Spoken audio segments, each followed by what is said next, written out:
पूर्ण परमात्मा पाप कर्म दंड को भी काट सकता है। अभी तक जिस भी संत व महापुरुष से मिले, उन्होंने यही बताया कि पाप कर्म फल भोगने से ही समाप्त होगा। वो प्रभु कौन है जो पाप कर्म को काट देता है, वो काल के बंधन से छुड़वा देता है। उसका क्या नाम है, पूजा की विधि क्या है?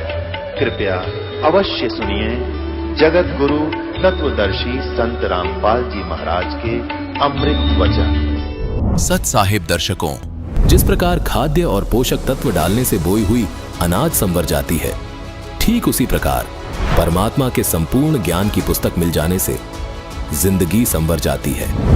ऐसी ही एक बेहाल हो चुकी जिंदगी संवर चुकी है जीवन जी की, जो उज्जैन मध्य प्रदेश के निवासी हैं।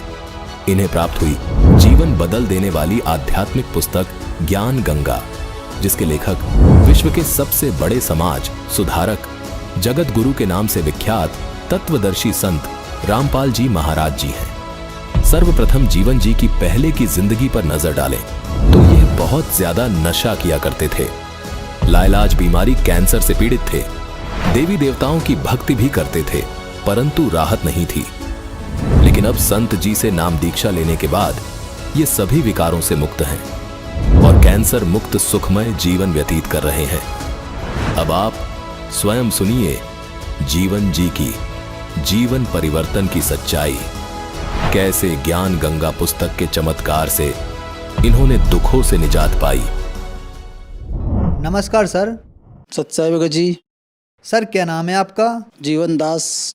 सर कहाँ से आए हैं आप? चिंतामन जावाशा भगत जी, जिला उज्जैन। सर संत रामपाल जी महाराज से नाम दीक्षा लेने से पहले आप क्या भक्ति साधनाएं करते थे? भगत जी पहले जितने भी ब्रह्मा विष्णु महेश दुर्गा सरस्वती जितने भी थे भगत जी, इनके बहुत अधीन था, दास बहुत भक्ति करता था, उससे कोई लाभ नहीं मिला भगत जी। इनकी भगत जी जितनी भी भक्ति करी दास ने, उससे नुकसान ही प्राप्त हुआ, बाकी उससे कोई फायदा नहीं मिला। दास को मतलब नशा करने का अधीन हो गया था। उसके बाद जैसे कि कोई बीमारी रोग लगने लग गया था, तो उससे कोई लाभ नहीं मिला भगत जी। सर फिर आप संत रामपाल जी महाराज की शरण में कैसे आए? दास एक ठेकेदारी का लेवर में चलता था, हाइट में ठेकेदारी काम करता था। जो मतलब ये शनि मंदिर जो आता है भगत जी, उसमें तिरबनी पे स्नान के रूट पे गया था भगत जी। दास सबको साथ में, माता जी मामा जी भाई बहन सबके साथ गया था। स्नान करा नदी में खूब। उसके बाद भगत जी स्नान करने के बाद जितने भी शनि मंदिर में हार फूल तेल सब लेके गया था दास। सर उसके बाद फिर जैसे दास मंदिर में पहुंचा तो जितना भी अपन ने सामान लिया था उसका भगत जी उसने सब मंदिर वालों ने ऐसा फेंका जैसे कि वो कचरे में कूड़े में डाल रहे हैं, ऐसे कूड़े में डाल दिया पूरा। उसके बाद दर्शन करने के बाद फिर ऐसा धक्का मारा, मुक्की मारा, भगा दिया। वहाँ से बाहर निकला। दास को इतना मतलब दिमाग पे लोट आ गया कि अपन ने इतना खर्चा करा, क्या फ़ायदा मिला, यहाँ आए कुछ नहीं मिला।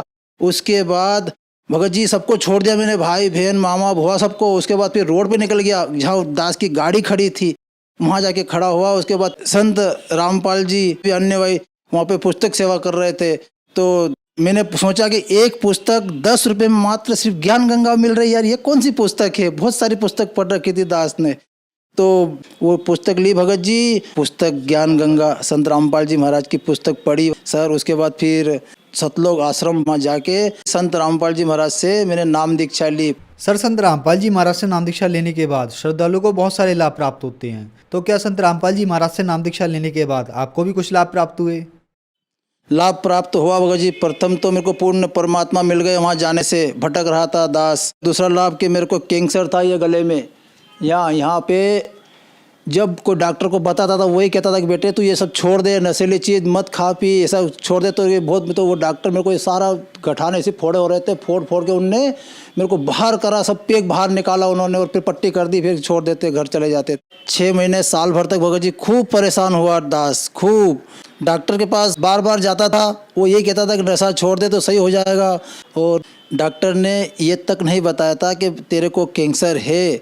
मैं तो बिल्कुल, उनने सिर्फ इतना बता रखा था कि तेरे को कुछ भी होना जाना नहीं है, ये तो तुम्हें इलाज करवा। तो मैं इलाज कैसे करूँगा, गरीब स्थिति बहुत ख़राब थी, बहुत मेरे को बहुत डाउन, मतलब ऐसा लग रहा था कि अब मालिक मतलब कैसे बचूँगा। तो उन्होंने ये भी नहीं बता रखा कि तू कब तक जिएगा या कब तक मरेगा, ये कुछ नहीं बताया था मेरे।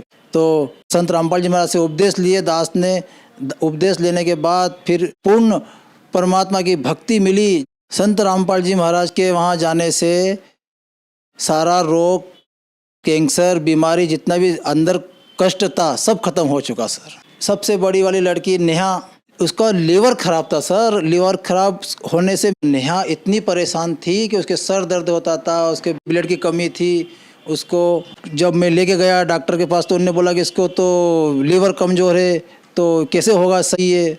फिर संत रामपाल जी महाराज से उपदेश लिए, ऐसे ही भगत जी वो खाना भी खाने लग गई, लीवर उसका सही भी हो गया और आज 10वीं क्लास के अंदर सबसे फर्स्ट आ रही है वो। नाम दीक्षा लेने से पहले 2013 के अंदर दास 2 व्हीलर गाड़ी चला रहा था सर। तो कीचड़ था, बारिश का समय था, गाड़ी रेल गई थी, गाड़ी गिर गई सर।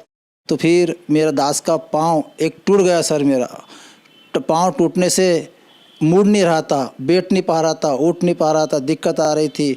जब संत रामपाल जी महाराज उपदेश लेने के बाद मेरा पैर सही हो गया और उसके बाद अंदर से एक करीब 4 इंची का धागा तक निकला उपदेश लेने के बाद। उसके बाद फिर वो पैर मेरा सही हो गया। संत रामपाल जी महाराज से उपदेश लेने के पहले दास एक ठेकेदारी लाइन के अंदर था। तो जब किसी भी रोज छत भराती थी दास की, उस दिन सब तो मजदूर को ऐसी पार्टी देता था कि ताकि कोई मेरे को छोड़ना पसंद नहीं करता था। इतनी दारू पीते थे और पिलाते थे और रोज बीड़ी, सिगरेट, दारू, ये गांजा, भांग, ये इसके बहुत आदीन थे। संत रामपाल जी महाराज से नाम उपदेश लेने के बाद सारे नशे दूर हो गए। सर, संत रामपाल जी महाराज ने आपको एक सुखमय जीवन दिया और बहुत सारे सुख दिए, तो जो श्रद्धालु आज आपको देख रहे हैं आप उन्हें क्या कहना चाहेंगे? जैसे दास का जितना भी रोग, नशा और यह आर्थिक स्थिति और लड़की का लीवर, दास का कैंसर, नशा और पाँव, ये सब जो सही हुआ है ये संत रामपाल जी महाराज की कृपा से ही सही हुआ है। आप भी सत्संग सुनिए और संत रामपाल जी महाराज से दीक्षा लीजिए। धन्यवाद सर। सत साई। दर्शकों, अभी आपने सुने संत रामपाल जी महाराज से दीक्षा प्राप्त करके सुखी हुए भक्त के अनुभव। अब देखिए जगत गुरु तत्वदर्शी संत रामपाल जी महाराज के मंगल प्रवचन। गुरु के बिना वेदों के अर्थों, गूढ़ अंशों का समझना बड़ा कठिन है और उसके ना समझे बिना हम अज्ञानी ही रहे। हमारे जितने भी ऋषि सतयुग से लेकर आज तक के ऋषि महर्षि ये सब अज्ञानी थे। अपने आत्मा ये दास के जो वचन हैं ये कड़वे अवश्य लगेंगे एक बार, लेकिन बाद में इतने मीठे हो जाएंगे इनके अतिरिक्त आपको कोई और बोल वचन सुहावेगा नहीं, अच्छा नहीं लगेगा। कि सतयुग से लेकर आज तक के ऋषि महर्षियों को ज्ञान नहीं था। अपने आत्मा को थोड़ी सी झलक दिखा दूं, नहीं तो कोई पहली बार सुनेगा भक्त, क्योंकि ये सीडी वगैरह बनती हैं, भक्त अपने मित्रों को देते हैं, तो उनका ये हजम होगी नहीं ये बात कि सतयुग से लेकर आज तक के इन ऋषि महर्षि ब्राह्मणों को कति ज्ञान नहीं था भक्ति का। इनको छोड़ ब्रह्मा विष्णु महेश को ज्ञान नहीं था, बताओ। तो ये वचन जो दास के हैं ये तो आज सभ्य समाज, शिक्षित समाज हो गया, इसलिए स्वीकार्य हो गए। और ये वचन परमात्मा 600 वर्ष पहले कहा करते कबीर जी, तो उस समय तो पत्थर खान की बात थी, डले लग गए। और है ये सारी सच्ची, पूरी कंप्लीट सत्य है, हमारे सदग्रंथ प्रमाणित करते हैं। इससे पहले मैं थोड़ा सा श्री देवी भागवत के कुछ उल्लेख आपके रूबरू करता हूं, जिससे आपको पता चलेगा कि न तो सतयुग से लेकर आज तक के ऋषि महर्षियों को ज्ञान था और न ब्रह्मा विष्णु महेश को ज्ञान था अध्यात्म मार्ग का, तो और को होगा किसको? केवल परमात्मा स्वयं आते हैं, अपने द्वारा रची हुई सृष्टि को यथार्थ रूप में वही बताते हैं। और यथार्थ भक्ति मार्ग और पूर्ण परमात्मा वो स्वयं होते ही है, वो स्वयं ही यथार्थ भक्ति मार्ग बताते हैं, यथार्थ ज्ञान, तत्व ज्ञान वही बताते हैं। अब देखिएगा श्रीमद् देवी भागवत सतीतर मोटा टाइप, गीता प्रेस गोरखपुर से प्रकाशित।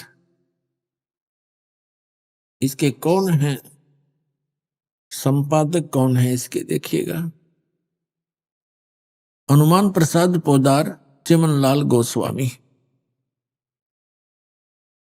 और ये प्रकाशक है इसके। इसके 414 पृष्ठ पर आपको ले चलते हैं। छठा स्कंद, ये छठा स्कंद संक्षिप्त देवी भागवत 414 पृष्ठ पे। जन्मे जय ने पूछा महाभाग किस युग में कैसा धर्म का स्वरूप है, इस संपूर्ण विषय को विशेष रूप से बताने की कृपा कीजिए। व्यास जी बोले, व्यास जी बता रहे हैं जन्मे जय को, राजन यह निश्चय है कि सतयुग में ब्राह्मण वेद के पूर्ण विद्वान थे। उनके द्वारा निरंतर भगवती जगदम्बा की आराधना यानी पूजा होती थी। भगवती का दर्शन करने के लिए उनका मन सदा ललायित रहता था। प्रत्येक गांव में शक्ति मंदिर का उद्घाटन हो, दुर्गा का मंदिर बने, इस विषय की उनके मन में बड़ी उत्सुकता थी। और यहां और देख लें साथ में थोड़ी सी इनकी झलक है। धर्म की यही स्थिति त्रेता में रही, परंतु कुछ ह्रास हो गया था। सतयुग की जो स्थिति थी वह द्वापर में विशेष रूप से कम हो गई। राजन, उन प्राचीन युगों में जो राक्षस समझे जाते थे वे कली में, कली माने कलयुग में ब्राह्मण माने जाते। दास नहीं कह रहा, ये अपना इतिहास कह रहा है। क्योंकि अब के ब्राह्मण प्राय पाखंड करने में तत्पर रहते हैं, दूसरों को ठगना, झूठ बोलना और वैदिक धर्म कर्म से अलग रहना, ये कलयुगी ब्राह्मणों का स्वाभाविक गुण बन गया है। अपने आत्मा कलयुग के जो ब्राह्मण जिनको हम आचार्य और शंकराचार्य, ये सारे ब्राह्मण हैं, हमारे धर्मगुरु जो अभी तक थे। तो इनको, इनके विषय में क्या कहा है कि जो सतयुग त्रेता द्वापर में जो राक्षस हुआ करते, इसे स्वभाव के तो हमारे ब्राह्मण हो गए, तो अन्य जनता का क्या हाल होगा। अब ये क्या बता रहे हैं, इससे एक और कंसेप्ट क्लियर कर दिया कि सतयुग के ब्राह्मण वेद के पूर्ण विद्वान माने जाते थे, व्यास जी कह रहे, और वो दुर्गा की पूजा करते थे, खाक विद्वान थे वे। अब थोड़ी सी झलक साथ और लेते हैं श्री विष्णु जी की, फिर आगे निर्णय करेंगे। इसी देवी भागवत के 28 पृष्ठ पे ये देखिएगा, 28-29 पे श्री विष्णु और श्री ब्रह्मा, श्री नारद और व्यास जी के ज्ञान की झलक आपको दिखाते हैं। ये 28 पृष्ठ है, ये प्रथम स्कंद, पहला स्कंद है, और ये संक्षिप्त देवी भागवत 28 पे वही पढ़ रहे हम। नारद और व्यास जी की गोष्ठी हो रही है। व्यास जी नारद जी से पूछा है प्रश्न व्यास जी ने, और नारद जी बता रहे हैं।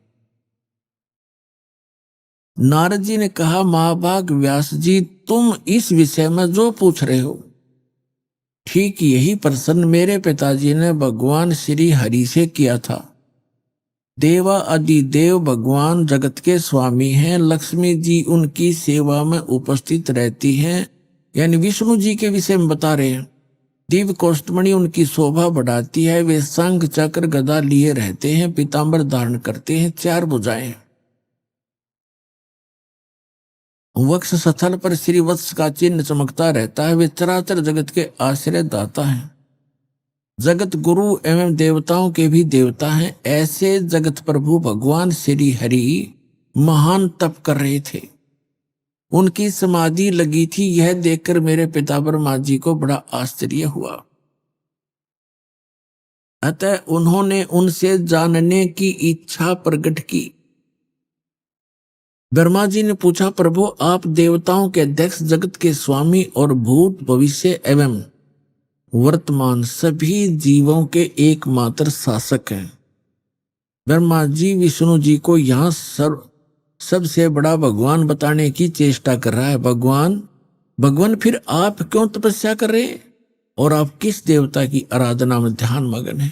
मुझे असीम आश्चर्य तो यह हो रहा कि आप देवेश्वर एवं सारे संसार के शासक होते हुए भी समाधि लगाए बैठे हैं।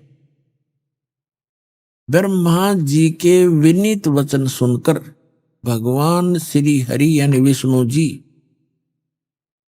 उनसे कहने लगे, ब्रह्मन सावधान होकर सुनो, मैं अपने मन का विचार व्यक्त करता हूं। देवता, दानव, मानव सब यही जानते हैं कि तुम सृष्टि करते हो, मैं पालन करता हूं, शंकर संहार किया करते हैं, किंतु फिर भी वेद के पारगामी पुरुष अपनी युक्ति से यह सिद्ध करते हैं कि रचने, पालने और संहार करने की यह योग्यता जो हमें मिली है, इसकी अधिष्ठात्री शक्ति देवी हैं। वे कहते हैं कि संसार की सृष्टि करने के लिए तुम में राजसी शक्ति का संचार हुआ है, यानी ब्रह्मा जी रजगुण है, ये सिद्ध होता जा रहा है, और मुझे सात्विक शक्ति मिली है, यानी विष्णु जी सतोगुण है, और रुद्र में तामसी शक्ति का आविर्भाव हुआ है, और शंकर जी तमोगुण है। इस शक्ति के अभाव में तुम इस संसार की सृष्टि नहीं कर सकते, मैं पालन करने में सफल नहीं हो सकता, और रुद्र से संहार कार्य भी संभव नहीं। ब्रह्मा जी हम सभी उसी शक्ति के सहारे अपने कार्य में सदा सफल होते आए। सुवर्त प्रत्यक्ष और परोक्ष दोनों उदाहरण मैं तुम्हारे सामने रखता हूं, सुनो। यह निश्चित है कि उस शक्ति के अधीन होकर ही मैं इस शेष नाग की सैया पर सोता और सृष्टि करने का अवसर आते ही जाग जाता हूं। मैं सदा तप करने में लगा रहता हूं, उस शक्ति के शासन से कभी मुक्त नहीं रह सकता। कभी अवसर मिला तो लक्ष्मी के साथ सुखपूर्वक समय बिताने का सौभाग्य प्राप्त होता है। मैं कभी तो दानों के साथ, राक्षसों के साथ युद्ध करता हूं, और अखिल जगत को भय पहुंचाने वाले दैत्यों के विकराल शरीरों को शांत करना मेरा परम कर्तव्य हो जाता है। और फिर क्या बताते हैं भगवान विष्णु जी बता रहे हैं, मुझे सब प्रकार से शक्ति यानी दुर्गा के अधीन होकर रहना पड़ता है। उन्हीं भगवती शक्ति का यानी दुर्गा जी का मैं निरंतर ध्यान किया करता हूं, और ब्रह्मा जी मेरी जानकारी में इस भगवती शक्ति से बढ़कर दूसरे कोई देवता नहीं, यानी दुर्गा से ऊपर मैं किसी भगवान से परिचित नहीं हूं। ये सबसे बड़ी, मेरे लिए सबसे बड़ी भगवान दुर्गा है। अपना आत्माओं, इस थोड़े से उल्लेख में अपने सदग्रंथों से यह सिद्ध हो जाएगा कि यह दातम मार्ग का ना विष्णु न पता, न ब्रह्मा न पता, न शंकर ने, न नारद जी ने, न व्यास जी ने, और सतयुग के ब्राह्मणों को, और सतयुग से के ब्राह्मणों को नहीं पता तो त्रेता द्वापर कलयुग वालों को तो पता ही कैसे होगा। यह आपके रूबरू आ गया कि उधर से सतयुग के ब्राह्मण भी वेद के पूरे विद्वान माने जाते थे और दुर्गा की पूजा करते थे। इधर विष्णु जी कह रहे हैं कि मैं दुर्गा की पूजा करता हूं और इससे ऊपर कोई भगवान नहीं जानता मैं। तो आ गया सतर इनके अध्यात्म ज्ञान का, स्पिरिचुअल नॉलेज का। तो क्या पता था इन ब्रह्मा विष्णु महेश को, जिनको हम सर्वज्ञ मानकर पूजा किया करते थे। अब देखो ये दोनों यानी सतयुग के ब्राह्मण और विष्णु जी क्या कह रहे हैं कि हम दुर्गा की पूजा करते हैं। वेद में कहीं लिखा है दुर्गा की पूजा करने का? श्रीमद् भगवत गीता में लिखा कहीं दुर्गा की पूजा करने का? एक शब्द तो सुना दो। तो इसको कहते हैं लोक वेद सटदल उआ बाई बकदा। अब दुर्गा जी क्या कहती है आपको दिखाते हैं 562 पृष्ठ पर, 7वां स्कंद और संक्षिप्त देवी भागवत 562 पृष्ठ पे। देवी के द्वारा हिमालय को ज्ञानो उपदेश और ब्रह्म स्वरूप का वर्णन। अब श्री देवी जी कहने लगी पर्वतराज, अब दुर्गा जी पहले तो अपने विषय में बताती है, फिर कहती है नहीं, उस ब्रह्म का क्या स्वरूप है यह बतलाया जाता है, जो प्रकाश स्वरूप सबके अत्यंत समीप में स्थित हृदय रूप गुहा में स्थित होने के कारण गुहाचर नाम से प्रसिद्ध और महान पद अर्थात परम प्राप्य है। यहां फिर आ गया, वह है समस्त प्रजा के ज्ञान से परे है, अर्थात किसी की बुद्धि में आने वाला नहीं है, ऐसा तुम जानो। जो परम प्रकाश रूप है, जो सूक्ष्म से भी अत्यंत सूक्ष्म है, जिसमें संपूर्ण लोक और उन लोकों में निवास करने वाले प्राणी स्थित हैं, वही यह अक्षर ब्रह्म है। वही सबके प्राण है, वही सबकी वाणी है और वही सबके मन है। वह यह परम सत्य अमृत अविनाशी तत्व है। सौम्य, उस वेदने योग्य लक्ष्य का तुम वेदन करो, मन लगाकर उसमें तन्मय हो जाओ। सौम्य, उपनिषद में कथित महान अस्त्र रूप धनुष लेकर उस पर उपासना द्वारा तीक्ष्ण किया हुआ बाण संधान करो और फिर भावानुगत चित्त के द्वारा उस बाण को खींचकर उस अक्षर रूप ब्रह्म को लक्ष्य बनाकर वेदन करो। प्रणव माने ओम, धनुष है, जीवात्मा बाण है और ब्रह्म को उसका लक्ष्य कहा जाता है। अब यहां देखिए, उस एकमात्र परमात्मा को ही जाने, दूसरी सब बातों को छोड़ दो। अब दुर्गा क्या कह रही है कि केवल एक ब्रह्म की पूजा करो, मेरी पूजा भी छोड़ दो। क्या कह रही है दुर्गा जी कि उस केवल एक ब्रह्म की पूजा करो, उसका ओम नाम है और उसको ब्रह्म की साधना जीवात्मा करे। अपनी साधना भी कह रही है, मेरी भी पूजा मत करो, एकमात्र उसी की साधना करो। ये देखो, उस एकमात्र परमात्मा को ही जाने, दूसरी सब बातों को छोड़ दे।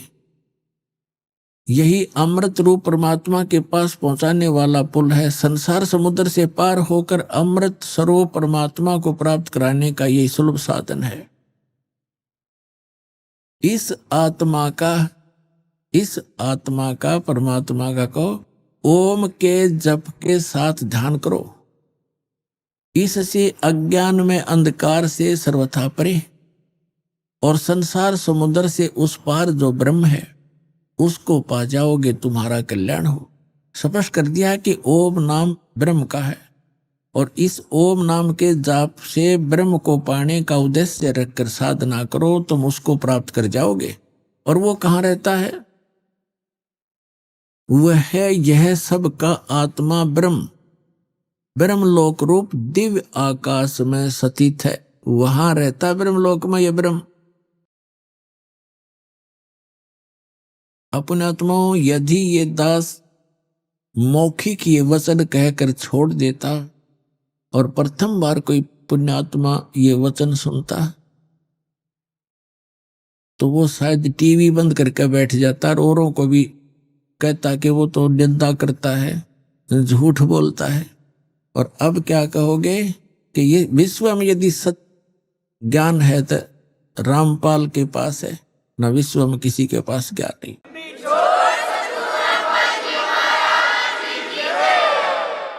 अब हम आते हैं श्रीमद् भगवत गीता अध्याय नंबर 7 पर। इसके अंदर एक बहुत ही निर्णायक ज्ञान है, बहुत ही निर्णायक ज्ञान है, लेकिन हम समझ नहीं सके इन सत्ग्रंथों को, जिस कारण से हमें बहुत हानि हुई, जिसकी पूर्ति अब हो पाएगी। अब देखिएगा, श्रीमद् भगवत गीता, गीता प्रेस गोरखपुर से प्रकाशित है। जयदाल गोविंद का इसके अनुवादक हैं। ये है 7वां अध्याय। हमने ये पढ़ लिया पहले, फिर पढ़ लेते हैं। प्रथम मंत्र में क्या कहा है कि गीता ज्ञानदाता कहता है, हे पार्थ, अनन्य मन से मुझ में आसक्त चित्त अर्थात अनन्य भाव से मेरे प्राण होकर योग में लगा हुआ, जिस प्रकार से तू समग्र यानी सर्व भाव सब प्रकार से, समग्र माने सब प्रकार से मुझको संशय रहित जानेगा, उसको सुन। अब दूसरे में 7वें अध्याय का श्रीमद् भगवत गीता का दूसरा मंत्र पढ़ते हैं। मैं तेरे लिए इस विज्ञान सहित तत्व ज्ञान को संपूर्णता कहूंगा, जिसको जानकर संसार में फिर कुछ भी जानने योग्य शेष नहीं रह जाता। अब तीसरे मंत्र में कहा कि हजारों मनुष्यों में कोई एक मेरी प्राप्ति के लिए यत्न करता है। यत्न करने वाले योगियों में भी कई एक मेरे प्राण होकर मुझको तत्व से अर्थात यथार्थ रूप से जानता है। चौथे में कहा है ये पृथ्वी जल अग्नि वायु आकाश मन बुद्धि और अहंकार भी इस प्रकार यह 8 प्रकार से विभाजित मेरी प्रकृति है। यह 8 प्रकार के भेद वाली तो अपरा मेरी जड़ प्रकृति है। और हे महाभाव, इससे दूसरी को जिससे यह संपूर्ण जगत धारण किया जाता है, मेरी जीव रूपा परा अर्थात चेतन प्रकृति जान। अपने आत्माओं, यहां यह सिद्ध हो गया कि 2 प्रकृति बताई जा रही है। एक तो ये बताया है कि पृथ्वी जल वायु आकाश मन बुद्धि और अहंकार, ये 8 का योग से ये बनती है जड़ प्रकृति। और दूसरी या चेतन प्रकृति दुर्गा है। ये चेतन प्रकृति जो है दुर्गा है, अष्टंगी है। यहां ये कोड वर्ड है क्योंकि श्रीमद् भगवद गीता वेदों का सारांश है। 4 वेद इतने मोटे हैं और उनसे ये पतली सी बुक 18 अध्याय बने हैं जिसमें कुल 700 मंत्र हैं। तो वो कोड वर्ड ज्यादा है और कोड वर्डों को टीचर ही समझा करते हैं। हमारे दातम गुरु जो थे वो टीचर नहीं थे, उनको इनका गूढ़ रहस्य का ज्ञान नहीं था। तो यहां से हो गया कि एक तो ये जड़ प्रकृति, ये 8 जो बताई, पृथ्वी जल वायु अग्नि आकाश मन बुद्धि और अहंकार है। और दूसरी चेतन ये दुर्गा है। अभी स्पष्ट करेंगे आपके सामने। दुर्गा को प्रकृति भी कहते हैं। अब आगे ये क्या बताना चाहता है। अब श्रीमद् भगवद गीता का अध्याय हम 7 पढ़ रहे हैं और इसमें ये 11वां मंत्र हम पढ़े। हे भरत श्रेष्ठ, मैं बलवानों का बल यानी आसक्ति और कामना से रहित बल सामर्थ्य हूं। मैं बलवानों का बल हूं और सभी प्राणियों को, भूतों को, इन प्राणियों के धर्म के अनुकूल शास्त्र अनुकूल काम मैं हूं। धर्म अविरुद्ध काम मैं हूं। अब हम 12 से लेंगे। इसमें क्या बताया कि और भी जो सतगुण से उत्पन्न होने वाले भाव हैं, जो रजोगुण तथा तमोगुण से होने वाले भाव हैं, उन सब को मुझसे होने वाले हैं ऐसा जान, परंतु वास्तव में उनमें मैं और वे मुझ में नहीं है। अब यहाँ क्या प्रसंग है। ये श्रीमद् भगवद गीता में गीता ज्ञान दाता कौन है।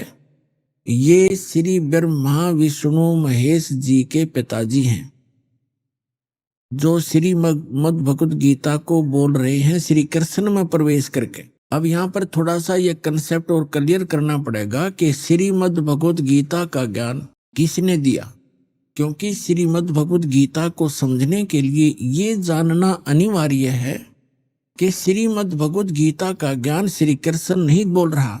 श्री कृष्ण के अंदर प्रवेश करके ये ब्रह्म बोल रहा है, सरपुरुष बोल रहा है, ये काल बोल रहा है। यहां थोड़ा सा हिंट देंगे ताकि श्रीमद् भगवद गीता आपके बहुत आसानी से समझ में आएगी। अब आपको दिखाते हैं कि जब महाभारत का युद्ध समाप्त हो चुका और युधिष्ठिर जी को राजगद्दी प्राप्त होगी, तो श्री कृष्ण ने कहा पांडवों से कि अब मैं द्वारका जाना चाहता हूं। तब अर्जुन ने कहा कि भगवान, आप जी ने जो युद्ध के समय मुझे ज्ञान सुनाया था, श्रीमद् भगवद गीता जिसको कहते हैं, वो बुद्धि के दोष से मैं भूल गया। उसी ज्ञान को प्रभु एज इट इज सुनाना, फिर से सुनाना, हमें एक सत्संग करके जाना ताकि हम आपके द्वारा दिए गए वचनों के आधार से हम अपना आगे राज्य भी करें और जीवन भी सफल करें। तो उसके विषय में आपको दिखाते हैं। यह है संक्षिप्त महाभारत द्वितीय खंड, गीता प्रेस गोरखपुर से प्रकाशित है ये। और इसके कहां से छपा है, इसके अनुवादक भी वही हैं, द्वितीय खंड संपादक तथा संशोधक जयदयाल गोविंद का। और ये यहां से छपी है। अब हम इसके आपको 667 पृष्ठ पर ले चलते हैं। ये है 667 पृष्ठ और यहां से हम शुरू करते हैं। अश्वमेधिक पर्व। अर्जुन का श्री कृष्ण से गीता का विषय पूछना और कृष्ण का अर्जुन से सिद्ध महर्षि और कश्यप का संवाद। यह देखिए, जन्मे जय ने पूछा ब्राह्मण, शत्रुओं का नाश हो जाने के बाद जब महात्मा श्री कृष्ण और अर्जुन सभा में बैठकर वार्तालाप कर रहे थे, उसमें उनमें क्या क्या बातचीत हुई? तो वैशंपायन जी ने कहा, राजन, श्री कृष्ण सहित अर्जुन ने जब अपने राज्य पर पूरा अधिकार प्राप्त कर लिया तो वे दिव्य सभा भवन में आनंद के साथ रहने लगे। एक दिन स्वजनों से घिरे हुए वे दोनों मित्र स्वेच्छा से घूमते घूमते सभा मंडप के ऐसे भाग में पहुंचे जो स्वर्ग के समान सुंदर था। पांडुनंदन अर्जुन श्री कृष्ण के साथ रहकर बहुत प्रसन्न थे। उन्होंने एक बार उस रमणीय सभा की ओर दृष्टि डालकर भगवान से ये वचन कहा, देवकी नंदन, जब युद्ध का अवसर उपस्थित था उसमें मुझे आपके माध्यम का ज्ञान और ईश्वरीय स्वरूप का दर्शन हुआ था, किंतु केशव, आपने स्नेहवश पहले मुझे जो ज्ञान का उपदेश किया था वह इस समय बुद्धि के दोष से भूल गया है। उन विषयों को सुनने के लिए बार बार मेरे मन में उत्कंठा होती है। इधर आप जल्दी ही द्वारका जाने वाले हैं, अतः पुनः वह सब विषय मुझे सुना दीजिए। अब कहने का भाव ये है कि अर्जुन कह रहा है कि कृष्ण जी से कि आपने युद्ध के समय जो मुझे गीता वाला ज्ञान बताया था मैं बुद्धि के दोष से भूल गया, मुझे वही ज्ञान फिर बताओ। अब श्री कृष्ण जी क्या कहते हैं देखिए, वैशंपायन जी कहते हैं, अर्जुन के ऐसे कहने पर वक्ताओं में श्रेष्ठ महातेजस्वी भगवान श्री कृष्ण ने उन्हें गले से लगाकर इस प्रकार उत्तर दिया। श्री कृष्ण बोले, अर्जुन, उस समय मैंने तुम्हें अत्यंत गोपनीय विषय का श्रवण कराया था। अपने स्वरूपभूत धर्म सनातन पुरुषोत्तम तत्व का परिचय दिया था और नित्य लोकों का भी वर्णन किया था, किंतु तुमने जो अपनी नासमझी के कारण उस उपदेश को याद नहीं रखा, यह जानकर मुझे बड़ा खेद हुआ। इन बातों को अब पूरा श्रवण होना संभव नहीं जान पड़ता। श्री कृष्ण जी के बोल हैं, ये सुन जानते पढ़ियो। पांडुनंदन, निश्चय तुम बड़े श्रद्धाहीन हो, तुम्हारी बुद्धि अच्छी नहीं जान पड़ती। अब मेरे लिए उस उपदेश को ज्यों का त्यों दोहरा देना कठिन है, क्योंकि उस समय योग युक्त होकर मैंने परमात्म तत्व का वर्णन किया था। पुण्यात्माओं, ये भी एक विचलित आत्मा होती है। अब देखो, जैसे दास सत्संग कर रहा है और प्रथम बार कोई श्रोता इसको सुन रहा है, आज के सत्संग को मुश्किल से वो 60% याद रख सकता है, मुश्किल से।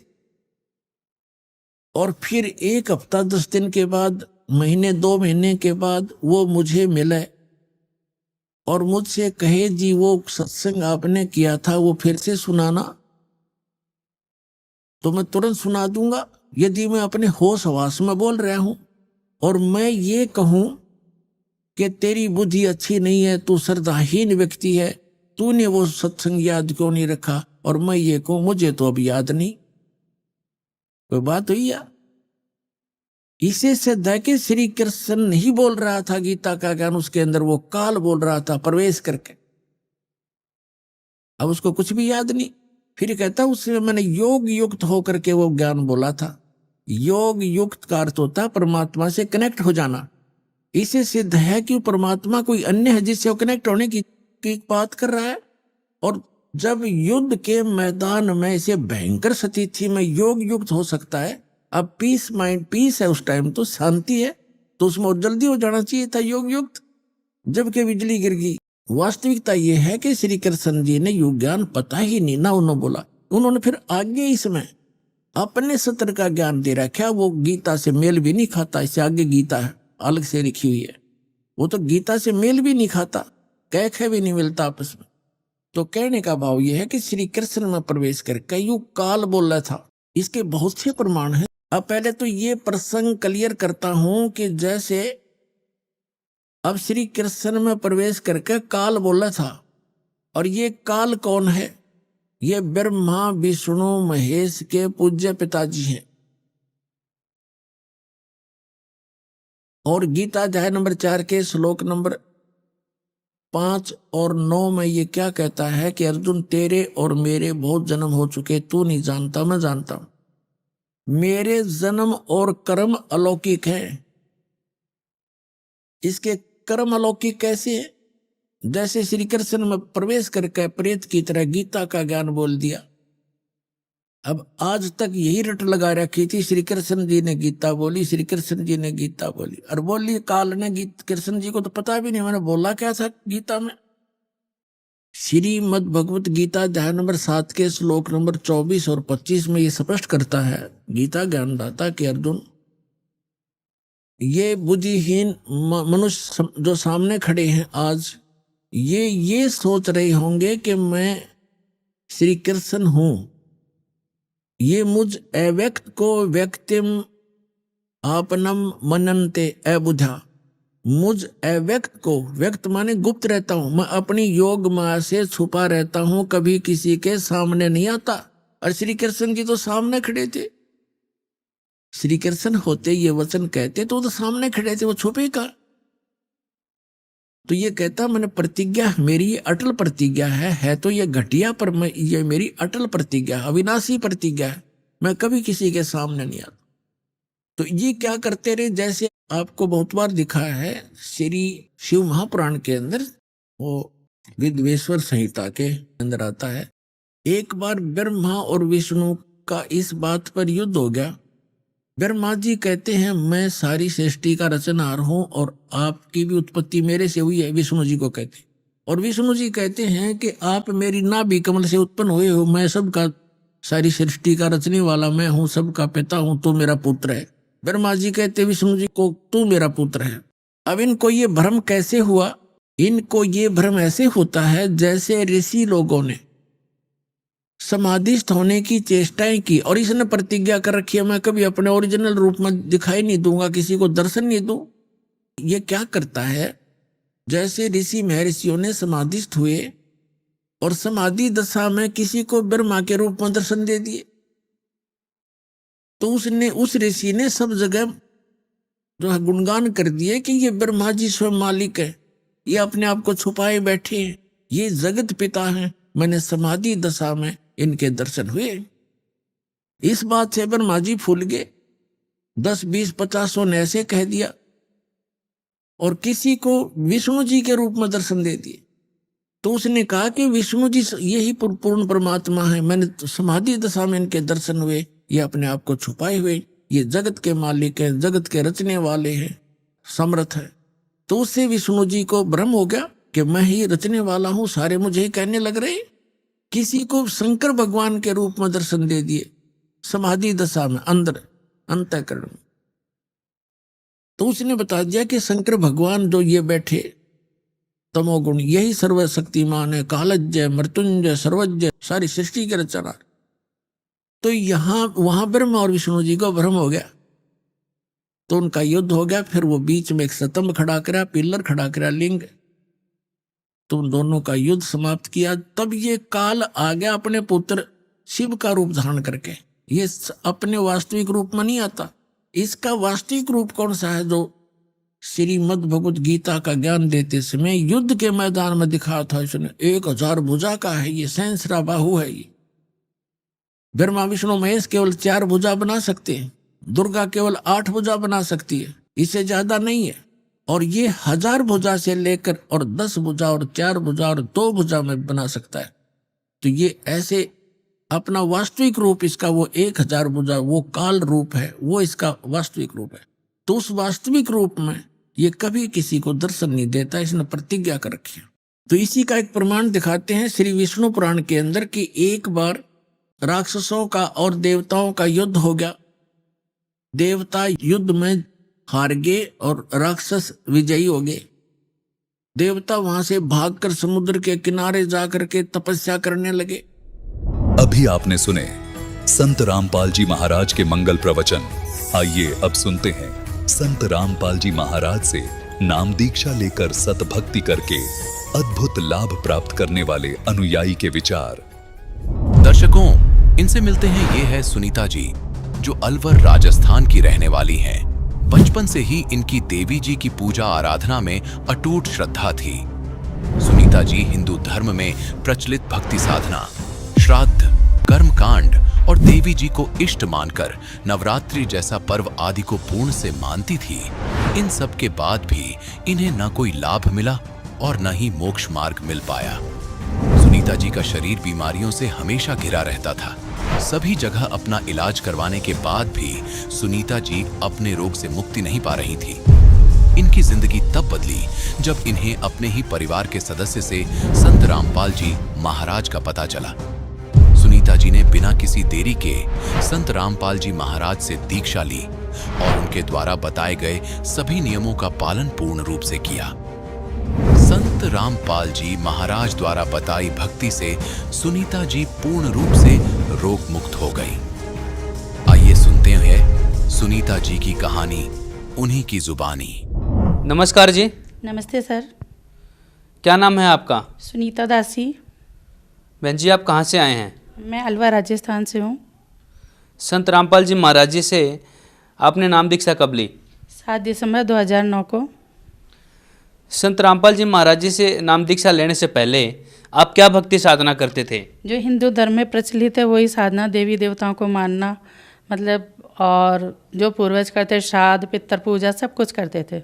व्रत भी रखती थी। मैं छोटी सी थी जब से मंदिरों में जाना, जैसे महिलाओं को, बुजुर्ग महिलाओं को देखती थी उनके अकॉर्डिंग कि मैं उनका पीछा, जैसे वो परिक्रमा लगाती तो मैं भी लगाती थी, सब कुछ वो करती थी। मैं छोटी सी से मतलब पूजा अर्चना में बहुत ज़्यादा मतलब मुझे श्रद्धा थी। नवरात्रि हमारे मायके पक्ष में होता नहीं था, लेकिन मैं देवी जी को बहुत ज़्यादा इष्ट मानती थी, इसलिए घर वाले मना भी करते थे तो मैं पड़ोस में जाके नवरात्रि की पूजा करती थी। इस पे मेरी बुआ बोलती भी थी कि तू क्या कर रही है, अपने घर में ये होता भी नहीं है, फिर भी पता नहीं तू क्यों देवी को मानती है। लेकिन मैं फिर भी चोरी छिपे जैसे भी मैं देवी जी की पूजा करती थी।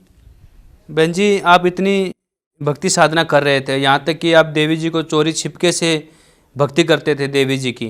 यह भक्ति साधना करने से आपको क्या लाभ प्राप्त हुए? सर, लाभ की तो बस कुछ भी प्राप्त नहीं हुआ, क्योंकि 14 साल की उम्र में ही मेरी मम्मी का निधन हो गया था। मैं जानती भी नहीं थी कि भगवान से क्या, किस तरह से पूजा अर्चना करनी है, किस तरह से क्या मन्नत मांगनी है। हमारे अलवर राजस्थान में ही भर्तरी बाबा की स्थान है, धार्मिक स्थल है, वहाँ पर सब सवामनी वगैरह करते थे। तो मैं बहुत छोटी थी तो मैं वहाँ पर मैं भी गई थी धार्मिक स्थल पर। भर्तरी बाबा के सामने कहा यहाँ पे जो भी मांगते हैं वो मन्नतें पूरी होती है।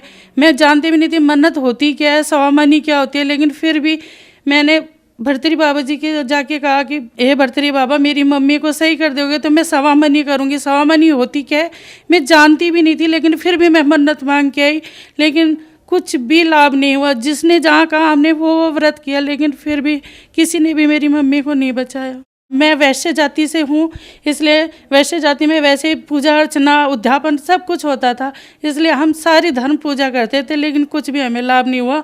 मेरी मम्मी को भी टीबी हो गया था, खूब इलाज कराया, लेकिन उसके बावजूद भी उन्हें कोई नहीं बचा पाया। इतनी पूजा करते करते मुझे इतनी प्रॉब्लम हो, शादी के बाद 1 साल बाद से ही मैं बीमार रहने लगी। बहुत चारों तरफ डॉक्टरों को दिखाते थे, लेकिन डॉक्टर समझ ही नहीं पाते थे कि इसको क्या बीमारी है। किसी डॉक्टर ने मतलब फिशर का ऑपरेशन कर दिया, किसी ने अपेंडिक्स का ऑपरेशन कर दिया, उसके बावजूद भी मेरी बीमारी एज इट इज़ बनी रहती। डॉक्टर कहते पता नहीं ये है क्या, हमारी तो समझ के बाहर है, इसके लिए तो कोई बाहर से ही डॉक्टर मंगाना पड़ेगा। कोई समझ ही नहीं पाता था। फिर मैं इतनी ज़्यादा बीमार रहती थी, तो जब मेरे पिताजी का देहांत हुआ तो मेरी बुआ जी आई थी बॉम्बे से। उन्होंने कहा कि तू इतनी ज़्यादा बीमार रहती है तो हमारे गुरुजी हैं, तू उनके पास चल, वहाँ पे जाके तू तेरा ना सारी समस्या ख़त्म हो जाएगी, तू इतनी बीमार रहती है। इतने धर्म मतलब झाड़ फूंक सब कुछ करवाया सर। हमारे मतलब ससुराल पक्ष में इन चीज़ों पे ध्यान नहीं देते थे, लेकिन मेरे भाइयों ने कहा कि मेरी बहन का डॉक्टरी इलाज फेल हो गया तो इन्हें झाड़ा फूका कराया जाए। तो जहाँ भी जो भी कहते कि आज रात के 2 बजे लेके आना है तो रात के 2 बजे लेके जाते। किसी कहे कि पुल के नीचे ये कर आओ, कि सिंदूर लिया, कोई मृगनैनी का वो खा लो, जो कहा जो हमने किया, लेकिन मैं मौत के मुंह में जाती रही, कोई हमें बचा नहीं पाया। जैसे रात होती तो रात होते ही मेरे शरीर में अजब सा पेन इतना ज़्यादा कि जैसे करंट लग रहे हैं, शरीर में आग कोई जला रहा है मेरे शरीर को, इस तरह की पीड़ा होती थी। सब सोते थे लेकिन मैं पूरी रात तड़पती थी, मतलब जैसे बिना पानी के मछली तड़पती है इस तरह से मैं तड़पती थी। कोई मतलब इलाज ही नहीं था। और सब ये कहते कि दुर्लभ जी जयपुर जैसे बड़े हॉस्पिटल में मेरा इलाज चला, और डॉक्टर भी ये कहते थे कि ये तुम्हारी मेंटेलिटी है, तुम्हें कुछ भी नहीं है, कुछ रिपोर्ट में तो कुछ आते ही नहीं है, कुछ भी नहीं है तुम्हें। बहन जी, फिर आपको संत रामपाल जी महाराज के बारे में कैसे पता चला? बॉम्बे से मेरी बुआ है केसरमई, तो उन्होंने ही मुझे बताया कि बेटा तू इतनी बीमार रहती है, एक बार हमारे गुरुजी के पास जो भी जाता है सही हो जाता है, उनके पास सारी इलाज मतलब बीमारियों का इलाज है। तो हम गुरु में कोई विश्वास नहीं करते थे, आश्रम वगैरह हम मानते नहीं थे कि आश्रम में तो ऐसा वैसा होता है, मतलब जिस तरह से अभी 2-4 आश्रमों का वो निकला, इस तरह से हम समझते हैं कि आश्रम वगैरह में हम बिल्कुल भी विश्वास नहीं करते थे। तो हमने कहा कि बुआ जी ऐसे बोलती हो, ये भी कोई होता है, गुरुजी ऐसे कर भी सकते हैं क्या? तो हम नहीं मानते। फिर बुआ जी ने कहा नहीं, एक बार चल के देख कि वहाँ पे क्या होता है। फिर हम उनके कहने पे आश्रम गए, फिर उन्होंने नियम बताए कि नाम लेने के लिए, तो फिर नियम हमें थोड़े से वो लगे। फिर उन्होंने हमें जब ज्ञान समझाया तो हमें समझ में आया, और मैंने 7 दिसंबर 2009 को संत रामपाल जी महाराज से नाम दीक्षा ली। क्या जो आपकी बीमारी थी डॉक्टर डिटेक्ट नहीं कर पा रहे थे, आपको अजीब सी जलन होती थी, और ये सब बीमारी संत रामपाल जी महाराज से दीक्षा लेने के बाद क्या ठीक हो गई? जी सर, बिल्कुल ठीक हो गई, और मुझे जीवन दान मिला।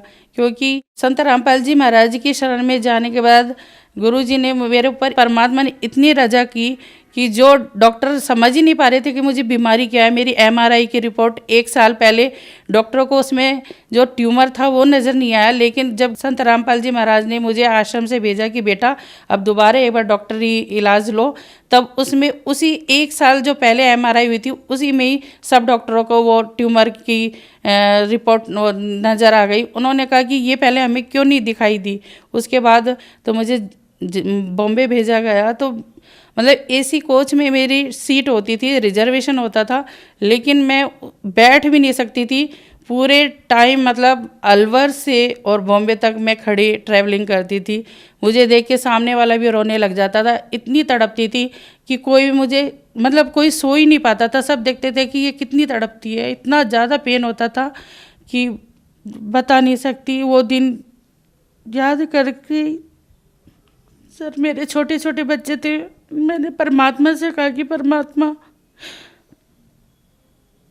मेरे बच्चे मेरे बिना अनाथ हो जाएंगे। परमात्मा ने कहा कि बेटा बंदी छोड़ तेरे साथ है, मैं तेरे साथ हूँ, तो जा डॉक्टर के पास। जैसे ही मैं गई वहाँ पे उन्होंने कहा कि 36 घंटे का ऑपरेशन है। डॉक्टर खुद भी नहीं बता पा रहे थे, 2 डॉक्टर थे, आधे शब्द वो बोल रहे थे, आधे वो बताने में भी हिचकिचा रहे थे कि इसको कैसे बताया जाए कि किस तरह की बीमारी है इसे। फिर भी जैसे तैसे करके उन्होंने बताया। उन्होंने कहा कि आपको लेट बात की जगह हटा दी जाएगी, परमानेंट थैली लगी जाएगी, इस तरह के करके उन्होंने मेरा मेजर ऑपरेशन बताया। 3 बार डॉक्टरों ने मुझे ऑपरेशन की डेट दी। तो जैसे ये पहली बार बताया तो मैं इतनी रोई गुरुजी के सामने आके कि गुरुजी अब मैं क्या करूँ। संत रामपाल जी के सामने गिड़गिड़ाई। परमात्मा ने कहा बेटा मैं तेरे साथ हूँ, तू जा। मैं जब भी ऑपरेशन के लिए बॉम्बे जाती तो गुरुजी के आश्रम में ज़रूर आती थी आशीर्वाद लेने के लिए। परमात्मा कहते कि तू जा, मैं तेरे साथ हूँ। फिर वहाँ जाके एक बार हमने मेडिसिन तक ले ली थी, लेकिन फिर मैं गुरुजी को मैंने ईमेल भेजा बॉम्बे से कि गुरुजी अब मुझे कोई नहीं बचा सकता, मेरा क्या होगा। परमात्मा ने कहा कि बेटा चिंता मत कर, मैं तेरे साथ हूँ, मैं तेरे साथ कुछ भी बुरा नहीं होने दूंगा। उन्होंने दूसरी बार भी मेरा ऑपरेशन टाल दिया। तीसरी बार फिर डॉक्टरों ने कहा कि लास्ट डेट दी। मैं कहा बार बार मुझे ये डेट दी जा रही है और अब मेरा क्या होगा। मैं तीसरी बार हमारा नंबर आने वाला था, डिस्प्ले पर नंबर आने वाला था। डॉक्टर ने कहा वेट करो, क्योंकि मीटिंगें चलती थी मेरी। जब डॉक्टर बताते थे उससे पहले मीटिंग करते थे, फिर उसके बाद हमें बताते थे कि मेरे साथ क्या होना है और क्या नहीं होना। फिर उन्होंने जगह जगह मतलब सारे 4-5 टीम होती थी, गैस्ट्रोलॉजी की, प्लास्टिक सर्जरी, सबसे मिलने के लिए कहा कि तुम जाओ। तो मैं जिस भी टीम से मिलती थी तो वो कहते थे तुम्हें पता है तुम्हारा कितना बड़ा ऑपरेशन है, तुम्हें पता है तुम्हारा कितना बड़ा, मतलब पूरा टाटा मेमोरियल के जो डॉक्टर थे, जो मेरा डॉक्टर अजय पुरी, वो सब हिल से गए थे कि ये क्या बीमारी है और मैं उस पेशेंट से मिलना चाहता हूँ जो ये ऑपरेशन कराने के लिए तैयार हुई है।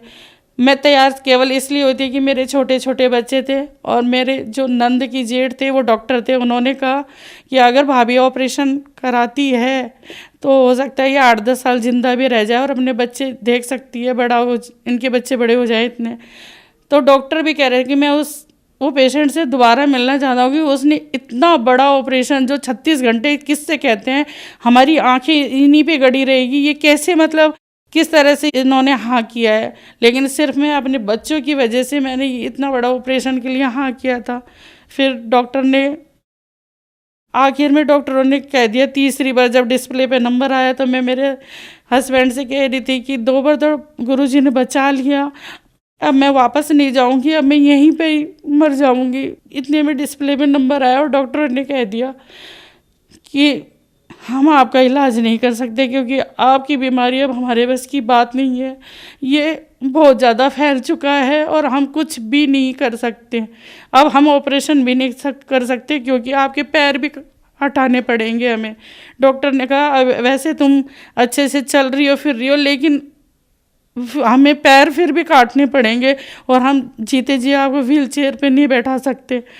फिर डॉक्टरों ने मुझे कह दिया कि सिर्फ 1-1.5 महीने के लिए हम आपको ज़िंदा रख सकते हैं, जो आपको रेडिएशन लगेगा। फिर मैंने रेडिएशन के लिए मना करा। उन्होंने कहा नहीं, आपको रेडिएशन तो लेना ही पड़ेगा, जिससे आपके ट्यूमर को हम मतलब बिल्कुल हटा तो नहीं सकते, लेकिन 1-1.5 महीने के लिए आपकी उम्र बढ़ सकती है। इतना ज़्यादा पेन होता था कि मैं व्हील चेयर पर चलने लग गई थी, व्हील चेयर पर चलती थी। फिर थोड़े दिन आश्रम में रही, फिर बिल्कुल मुझे गुरु संत रामपाल जी महाराज ने कहा कि बेटा घर जाओ, तो फिर मैं धीरे धीरे अपने पैरों पे चलने लगी। लेकिन मैंने बॉम्बे में डॉक्टरों ने कहा कि अब आपका ऑपरेशन तो नहीं हो सकता, लेकिन आपको रेडिएशन तो लेना ही पड़ेगा। फिर डॉक्टरों के कहने पे मैंने रेडिएशन लिया। फिर मेरा 39 रेडिएशन लगा था। तो जैसे मैंने देखती थी कि 10-15 रेडिएशन के बाद किसी की स्किन जल के मतलब घाव से बाहर हट रही है, वो हो रहा है, तो मैं डरती थी कि मेरे साथ भी ऐसे ही होगा। मेरा तो 39, लेकिन डॉक्टर भी देख के कमाल शॉकिंग हो गए कि मतलब इतना रेडिएशन लगने के बाद भी मेरी स्किन पे कुछ भी नहीं हुआ। और डॉक्टर ने कहा कि रेडिएशन के दौरान आपकी तबीयत बिगड़ सकती है, आप साड़ी नहीं पहन सकते, गाउन पहनोगे, चल नहीं सकते मतलब। लेकिन मेरे साथ ऐसा कुछ भी नहीं हुआ। मैं लास्ट टाइम तक साड़ी भी पहने हुए थी, क्योंकि उन्होंने कहा गाउन पहनोगे क्योंकि वो शरीर में चिपक जाएगा, क्योंकि घाव बन जाएगा रेडिएशन लगने के बाद। लेकिन मेरे साथ ऐसा कुछ भी नहीं हुआ। और चारों तरफ जैसे इतनी बीमारी इतनी ज़्यादा थी कि जहाँ भी मैं जाती तो सब कहते कि ये शाने भोपे के, उसके बाद भी कहते कि वहाँ चलो आप सही हो जाओगे। तो फिर मैंने कहा कि चाहे कुछ भी हो जाए, मैंने पूरी दुनिया देख ली, जहाँ जहाँ हमें देखना था वो देख चुकी। अब संत रामपाल जी महाराज की शरण छोड़ के कहीं नहीं जाऊँगी, चाहे मेरी जान ही चली जाए। बस परमात्मा का वो दिन था, परमात्मा ने ऐसी रजा करी कि सिर्फ एक रेडिएशन ही लिया। और रेडिएशन इसका कोई वैसा इलाज नहीं है, केवल वो रोक सकता है, बीमारी ख़त्म नहीं कर सकता। लेकिन संत रामपाल जी की असीम कृपा से मेरा वो मतलब ट्यूमर कैंसर बिल्कुल ठीक हो गया। बहन जी, संत रामपाल जी महाराज की कृपा से जो आपका कैंसर ठीक हो गया, ये कैसे संभव हुआ, जबकि डॉक्टरों ने तो आपका ऑपरेशन करने से मना कर दिया था? जी, संत रामपाल जी एक संत नहीं, वो पूर्ण परमात्मा है। वो संत रामपाल जी के चोले में पूर्ण सृष्टि रचनाहार कबीर साहब आए हुए हैं, क्योंकि एक साइंस भी जहाँ फेल हो जाती है वहाँ संत रामपाल जी का असर वो शुरू होता है, क्योंकि साइंस भी एक भगवान ही बना, साइंस भगवान से बढ़कर नहीं हो सकती, साइंस भी भगवान ने ही बनाई है। तो संत रामपाल जी की कृपा से ही मैं आज बिल्कुल सही, बिना ऑपरेशन, आज मैं टाटा मेमोरियल हॉस्पिटल में जाके देखती हूँ, छोटे छोटे बच्चे, बूढ़े बुजुर्ग सब इतना इलाज करा, और लास्ट में क्या होता है, मरते हैं। मुझे डॉक्टरों ने कहा कि सिर्फ 1.5-2 महीने आप बचोगी। मैं जब मेरे बच्चे छोटे छोटे थे तो मैं इतनी तड़पती थी कि जिंदा लाश थी ना, मैं लेटती तो कोई दूसरा ही लिटाता था, चद्दर भी कोई दूसरा उड़ाएगा, सब कुछ। और आज मैं अपने पैरों पे खड़ी हूँ, मैं दूसरों को भी, मतलब जो मुझे व्हील चेयर पर लेके जाते, आज मैं पब्लिक को व्हील चेयर पर लेके जाती हूँ, आश्रम में लेके जाती थी। और आज मैं घर पर बिजनेस भी शुरू कर दिया है। जो एक गिलास पानी नहीं, मेरी 2 साल की बेबी थी, उसको मैं दूध की बोतल, वो रोती थी, मैं दूसरों पे बोझ बनी हुई थी। मैं परमात्मा से ये कहती थी कि परमात्मा, मैं दूसरों पे बोझ कब तक। तो परमात्मा, संत रामपाल जी महाराज ने कहा कि बेटी तू चिंता मत कर, तू अपना बोझ खुद उठाएगी, अपने बच्चों का खुद काम करेगी, सब कुछ। मतलब जो मैं मन में सोचती थी, मैं सुनती थी कि भगवान भी कहाँ है, कैसा होता भी है क्या नहीं भगवान। मैं जब शुरू में संत रामपाल जी महाराज के पास गई तो मैं तड़पती थी इतना ज़्यादा। ऐसा नहीं है, मैं 8 साल तक दिन रात क्या होता है, मैं सोती नहीं थी, पूरी दुनिया सोती थी, मैं पूरी रात जगती थी, खड़ी रहती थी। मतलब पूरा टाइम मैं यही सोचती थी कि कब दिन की चिड़िया की आवाज़ आए, कब। मैं बॉम्बे में 4 महीने रही थी, तो मुझे ये लगता है कि कब सुबह लोकल ट्रेन 4 बजे शुरू हो जाती है, तो कब लोकल ट्रेन की आवाज़ शुरू हो कि भाई दिन निकल। मतलब ऐसे तड़पती थी मैं, दिन रात खड़े रहती थी, समझ में नहीं आता था कि मेरा ये जीवन इतना कष्टमय। मैं संत रामपाल जी महाराज से कहती थी कि मुझे मौत दे दो, मुझे मौत दे दो, मुझे नहीं जीना। क्योंकि जब मैं कहराती थी तो पूरा आश्रम गूंज जाता था, इस तरह की मुझे तड़प होती थी। फिर संत रामपाल जी महाराज ने कहा कि बेटा, मैं तुझे पीड़ा काटूंगा, मैं तुझे मौत नहीं दूंगा, मैं मेरी बेटी को बचा के रहूंगा। इतने साइंस तो इतनी है, क्यों नहीं इतने हॉस्पिटल भरे हुए, क्यों नहीं सही हो जाते, क्यों फिर भी मर रही है पब्लिक, क्यों। एक संत रामपाल जी महाराज जी ऐसे हैं जो जीवन रक्षक हैं। अगर सत्य भक्ति करे, श्रद्धा रखे, विश्वास रखे, आज आप केवल ये कह दो कि भाई संत रामपाल जी महाराज से कि मैं तुम्हारी शरण में आना चाहता हूँ, तो तभी से तुम्हारे लाभ होना शुरू हो जाएंगे। बॉम्बे टाटा मेमोरियल हॉस्पिटल में जाके पूछ भी सकते हैं, जाके कह भी सकते हैं कि राजस्थान अलवर से सुनीता गुप्ता सैक्रम कोडोमा की पेशेंट, वो सारी रिपोर्ट आपको देंगे। आप वहाँ पे जाके टाटा मेमोरियल में पूछ सकते हैं। बहन जी, आप भक्त समाज को क्या संदेश देना चाहेंगे? मैं तो सिर्फ इतना ही कहना चाहूँगी, इस संसार में हर कोई थोड़ा बहुत दुखी है। आज कैंसर के हर तीसरे घर में बीमारियों का वो है। कैंसर एक ऐसी लाइलाज बीमारी जो चारों तरफ फैलती जा रही है। तो मैं चाहती हूँ कि जिस तरह से संत रामपाल जी महाराज के आशीर्वाद से मुझे बिना ऑपरेशन, बिना मतलब मैं एक मेडिसिन तक नहीं खाती, तो मैं भी चाहती हूँ कि जो भी हैं सब संत रामपाल जी की शरण में आए और अपना कल्याण कराएं, अपनी बीमारियों से छुटकारा पाएं, अपने दुखों से छुटकारा पाएं। बहन जी, संत रामपाल जी महाराज जी से नाम दीक्षा कैसे ले सकते हैं? संत रामपाल जी महाराज से नाम दीक्षा बहुत सारे टीवी चैनलों पर संत रामपाल जी महाराज का सत्संग आ रहा है और उन पर सत्यलोक आश्रम के कॉन्टैक्ट नंबर आ रहे हैं। तो वहाँ पर आप कॉन्टैक्ट करके जो आपके समीप नामदान स्थल है वहाँ से नाम दीक्षा लीजिए। धन्यवाद जी। सच्चाई।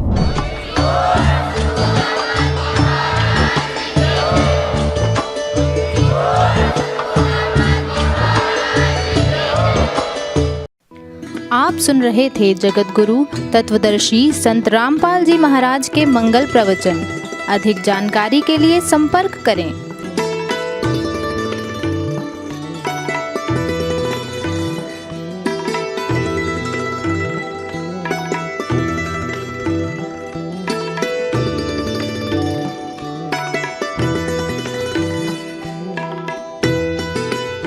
जगत गुरु तत्वदर्शी संत रामपाल जी महाराज जी के पावन सानिध्य में भक्ति की अलख जगाने तथा श्रद्धालुओं को सत्य भक्ति मार्ग का रास्ता दिखाने हेतु कनाडा के लोकप्रिय channel the TV NRI channel पर जगत गुरु तत्वदर्शी संत रामपाल जी महाराज जी के मंगल प्रवचनों का प्रसारण प्रतिदिन सुबह 7:30 बजे से 8:30 बजे तक तथा रात्रि 7:30 बजे से 8:30 बजे तक किया जा रहा है। इस सत्य भक्ति मार्ग को अपनाने के लिए अधिक से अधिक सत्संग प्रसारण देखें। इस सत्संग प्रवचन का सीधा प्रसारण संत रामपाल जी महाराज लाइव सत्संग YouTube चैनल और जगत गुरु संत रामपाल जी महाराज फेसबुक पेज पर भी देख सकते हैं।